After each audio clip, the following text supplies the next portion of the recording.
Good afternoon, everyone. Thank you for joining this panel talk. Arguably probably one of the best ones of the day.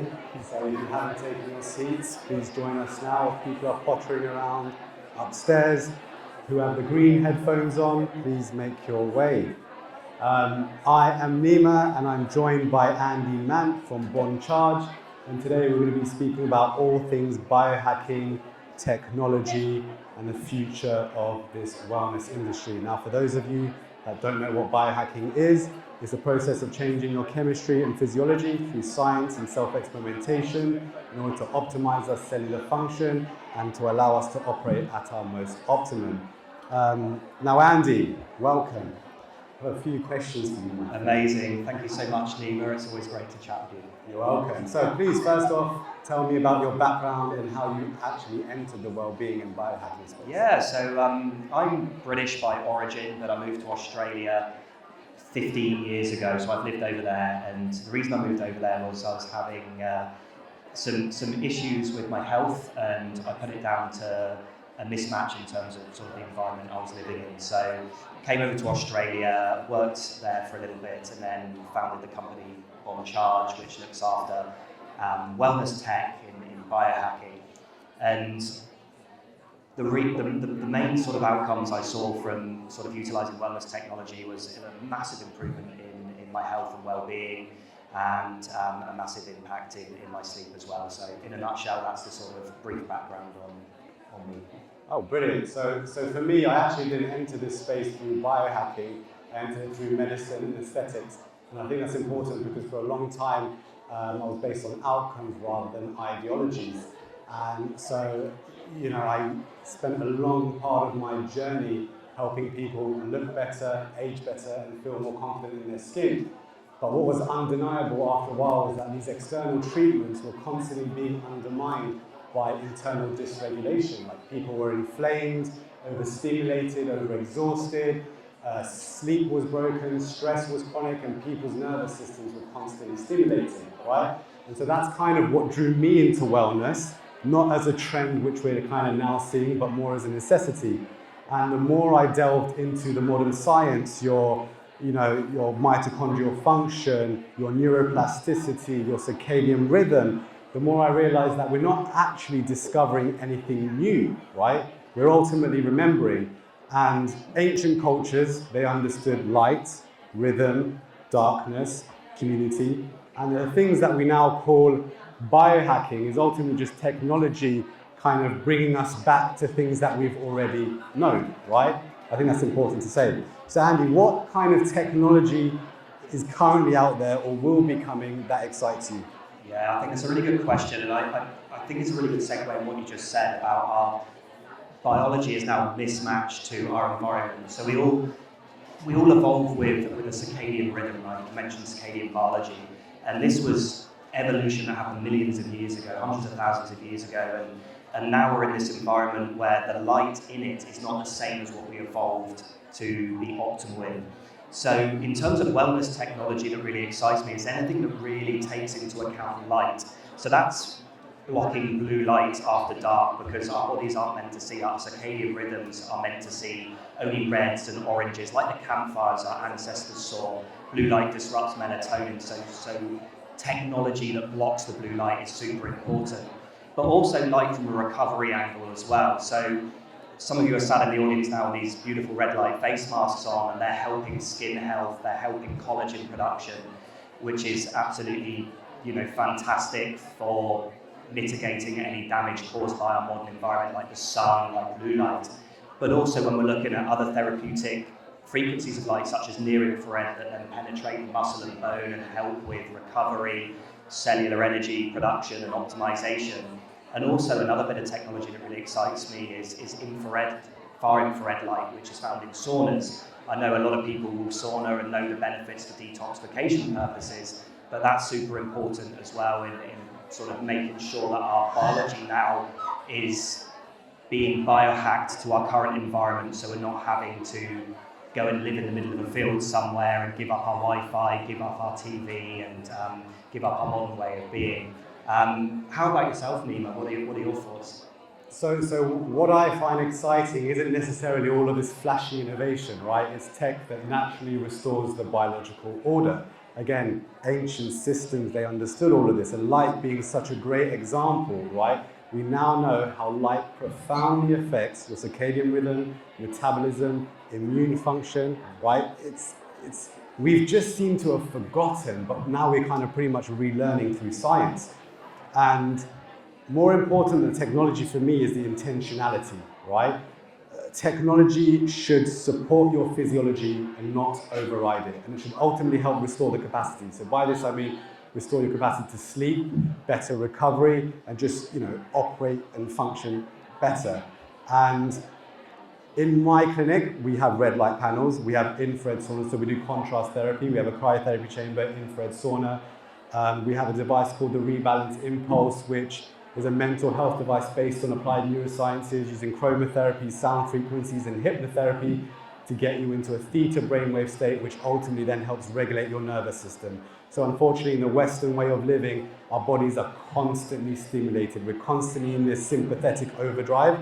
So just going back to your breath, you can help stimulate your vagus nerve and increase that parasympathetic drive.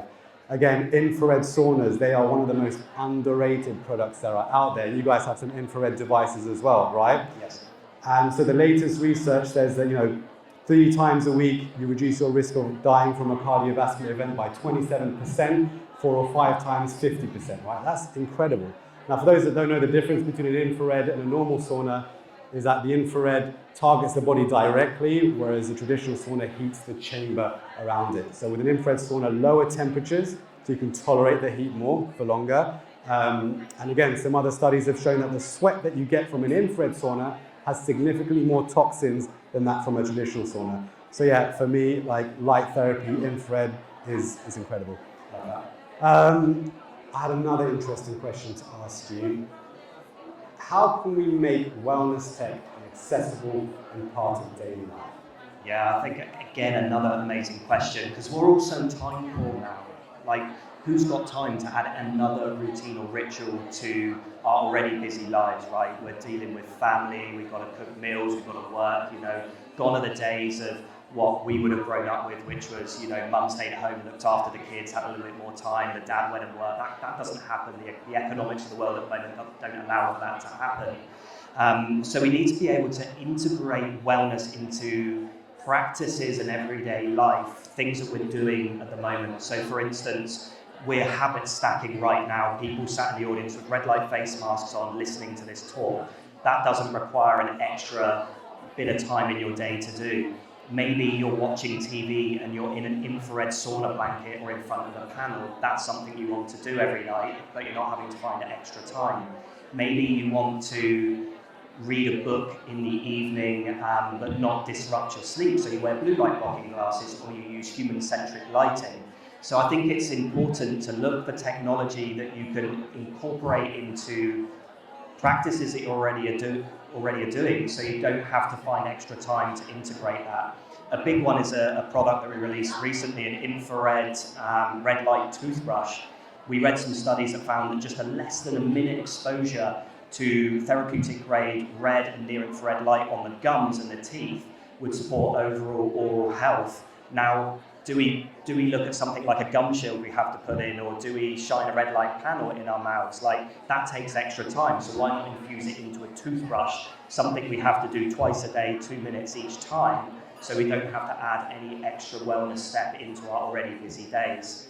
Again, I think that's a good question to hand. Yeah, no, I agree with that, and there's a question of affordability as well, but for me, it's not necessarily about the affordability, because there is a range. Some products are slightly more cost effective. It's more about the cognitive load. Now, people don't fail at wellness because they don't care about themselves. They pretty much fail because they're constantly overloaded with information. So for me, a technology that can help bridge that gap, right? And again, as you said, these things have to integrate well into people's habits, right? We're not asking people to be biohackers or monks, just humans living modern life. Now, I always tell my patients, the 5 most important things, right? Sleep, light, movement, recovery, and I forgot the other one. But these are the most important things, right? If these things are not in place, then technology is just a distraction. But when you have these things in place, technology can amplify that consistency and not take the effort away. And for me, true accessibility comes from the idea when wellness stops becoming something that we do, but more something that we live. As you basically just said, it has to integrate seamlessly into our lives, otherwise, it just becomes unsustainable. Yeah, absolutely. I think it's true for anything in life. It's something called adherence, right? I could turn around to you and say the vegan diet's the best thing that you could do, or the carnivore diet's the best thing you could ever do. If you don't want to eat that type of food, you're not going to adhere to it, so you're not going to get healthy. The same is true for any wellness practice, whether it's red light therapy, whether it's infrared, whether it's sound therapy. You've got to be able to adhere to it, and to be able to adhere to it, it's got to integrate seamlessly into your life. Absolutely. Next question. Very great question.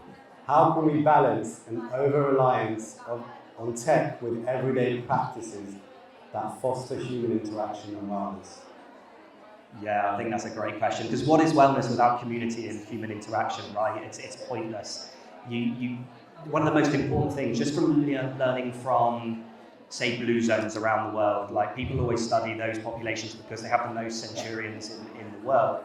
Now, when you look at it, it's not just about diet, it's not just about exercise. A big factor in blue zones is community, and that's what drives longer life expectancies, more fulfilled lives. So it's super important to have that connection, and that's why it's very important to, not only integrate wellness tech into your home environment, but also do it in a community aspect as well, whether it be run clubs, maybe it be red light therapy, Pilates, maybe infrared sauna in group settings. We've actually done, if you remember, an event a couple of months ago where we had a breathwork and sound healing session, and we used your red light mat underneath again. We're bridging that, bringing people together and using technology to amplify that. Absolutely, that was such a great event and something that brought the community together. And also next week as well at Arc Saunas, we have also another panel discussion where we're using the red light with the saunas and the ice baths as well. So yeah, absolutely. We're both on that panel as well. So if you want to hear more from us rabbiting on about biohacking, come along to that as well.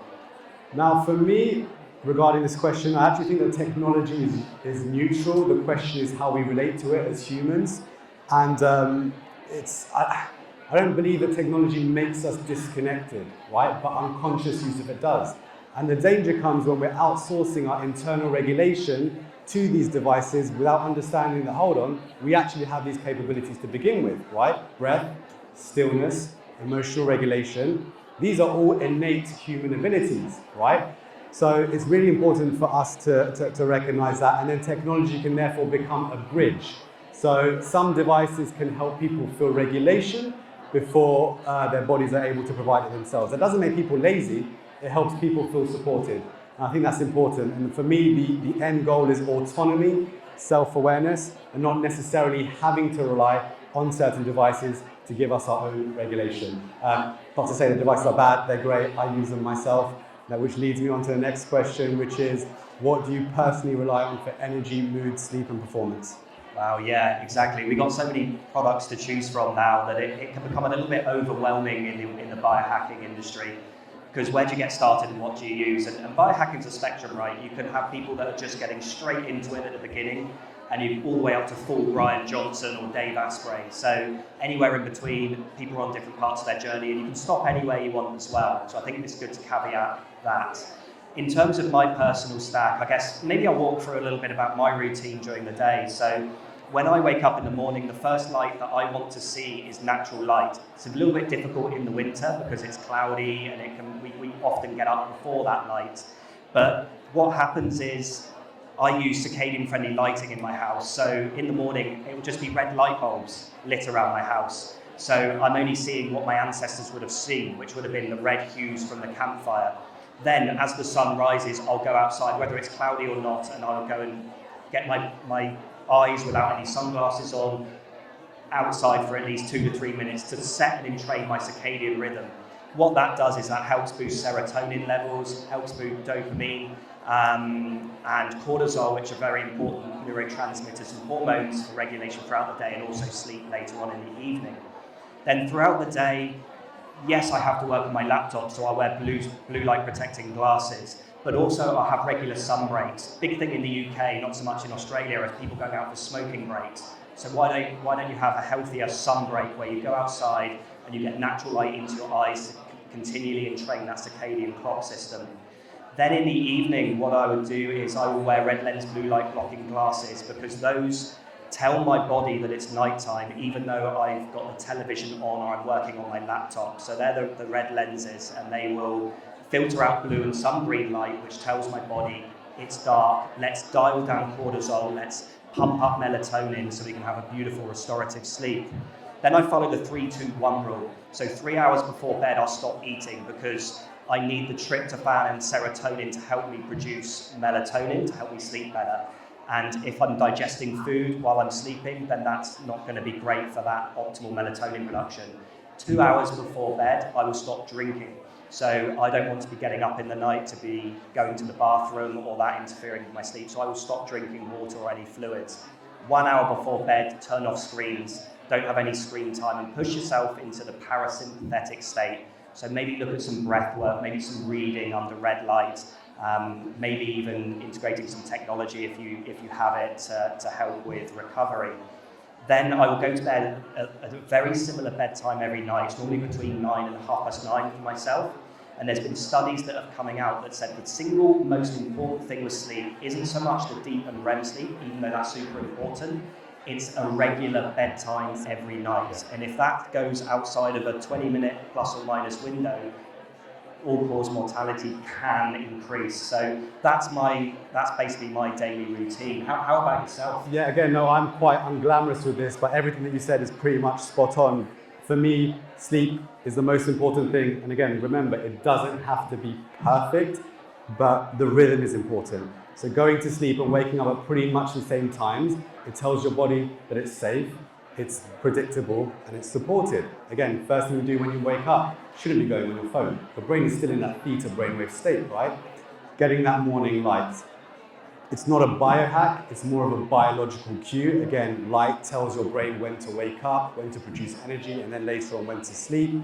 In the evenings, again, I make sure I keep my stimulation low, less scrolling, less screen time. The whole point of it is to down-regulate that system. Movement, my movement is intentional. I move to regulate, I don't move to punish my body, so I don't go and do these insane hypertrophic workouts, because there's actually emerging research that states that it actually can counteract cognitive function. I also move to spread energy throughout the body and not drain my energy. And one practice that I do that I never thought I'd sit here and admit to is something called Kundalini Yoga. It's something that we've incorporated into my clinics. It pretty much changed my life. Had you asked me 5 years ago anything about this, I would have been like, absolutely not. But it's one of those things that my team book me in every week, because they're like, Nima, you don't know what your moods are like when you don't do Kundalini Yoga. So for my own sake and their sake, I do it. I also create space, and I mean real space, right? Presence, stillness, pausing before actually doing anything. Because if we're not creating space, our bodies are constantly in survival mode, right? We're not switching off. And so for me, I don't prioritize optimization. I make sure I protect the baseline stability, because when your energy is stable, your mood improves. When your mood improves, your clarity improves. When clarity improves, your decision-making ability improves. And when that happens, life generally starts to flow a little bit better. Again, it's not sexy stuff we're talking about. It's basically the basics, right? But for me, the most important thing is nervous system regulation. You can have your 20-step supplement protocol, the best diet, you can be biohacking, but if your nervous system is dysregulated, you are ultimately building your foundations on sand, and it's never going to last. So I say protect the basics, and everything else will follow. Last question, I've lost my phone. It is, how do you think the future of well-being is going to be, and where biohacking lies in it? Yeah, it's there's so many ways it could go, and I think that what we're seeing now is a resurgence of community-driven wellness and biohacking, and I think that that's important for the future, not just of biohacking and wellness, but of humanity. We need to start fostering and forging connection. We've been in a very difficult position from 2019 to 2022, 23 with COVID, where connection was torn and taken away from us. And I think people have realised from and off the back of that awful situation that community and connection truly matter. And it matters in every aspect of life, but none more so than in the wellness and biohacking industries as well. I think what we're going to see in terms of technology is we're going to see more personalization, more technology being adopted based on personal biometrics. And I think it's ultra important to understand that you should never go and take advice from one person on one protocol. You should look at your own biology, you should look at your own DNA testing, understand what your needs and wants are in the world of wellness and your own personalized health, and then integrate protocols utilizing technology or free items as well in order to optimize yourself. There's no one size fits all. And I was mentioning diets earlier. Carnivore diet's great, vegan diet's great, Mediterranean diet's great, but for one person to say one thing is great for everyone just typically isn't the way. So what works for one might not work for the other. So I think that's super important. I think another thing that we're going to be starting to see a big resurgence in is people understanding that we are beings of energy, right? We are all energy. Everything's vibrating. The floor, us, shoes, everything. That camera down there, everything is vibrations. And I think vibroacoustic therapy is going to become very big. And we started to see a lot of that in Australia come out at the moment as well, where I talk about ancestral circadian rhythms and aligning light, but actually look at something called archaeoacoustics, where you look at things like giant Great Pyramids in Giza were actually built and resonate sound in a certain frequency that's very healing to humans. So I think we're going to start seeing that technology captured and put into wellness tech, probably at pilot stage early this year, next year, and then we'll see that fundamentally come out before 2030 into the realms of biohacking, which super excites me. You're speaking my language, Andy. Had we spoken about this 3-4 years ago, people would have thought you're on the brink of being a little bit woo-woo. Yeah. But no, I completely believe in sound. I believe the energy is the life force of everything. We used to believe that humans were the result of biological science. And for so long, we believed that we're made of solid matter with very little influence of the world around us. But science, especially quantum science, has told us that below the atom down, we are made of something called the quark, which is just vibration. Everything around us is vibrating at specific frequencies. A thought, an emotion, carries a vibration with it, right? And that also then has a physiological response. So when we're thinking negatively, right, the physiological response is the cortisol release within our body. So imagine if we're constantly thinking negatively, we have chronic cortisol constantly around the body, which we know results in a lot of the physical ailments that we have. For me, I think the future of well-being is hopefully a return and not an upgrade, a return to how humans were meant to live and how our bodies have always functioned.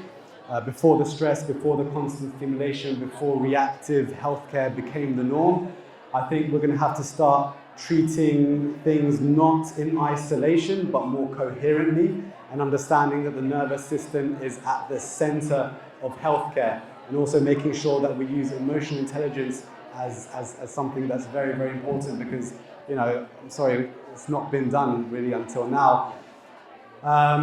There's one thing that I may like to say, but I personally think that for myself, and I'm doing a lot of research into this, and there is emerging research coming along that psychedelic medicine will be the next biggest thing in the longevity space. But next year I'll probably be invited to do another talk on that when there's more research and more people are up for it. But no, as in, thank you, Andy. Thank you for all your insights. It's been great. Do we have any questions out there? Do we have time for questions? Anyone? Anything? No? Oh, yes?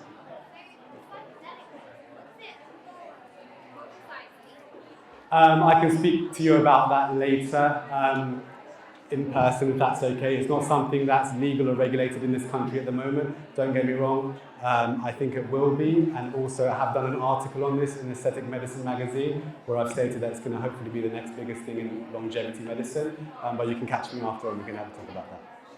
Anyone else about technology or anything like that? No? Andy, anything you want to finish off with?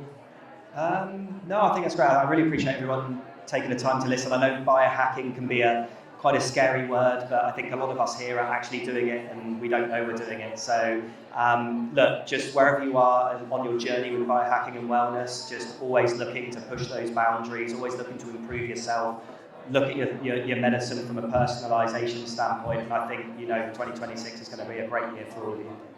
For me, I actually personally don't like the word biohacking because it denotes stress. Our bodies wanted to go into something called homeostasis, which is an internal balance, right? So maybe I've heard words like bio-harmonising, probably they're a little bit more apt. I like that. So maybe things might change in the future, but again, this is whole biohacking culture that's kind of got that name popular. But thank you very much, and speak soon.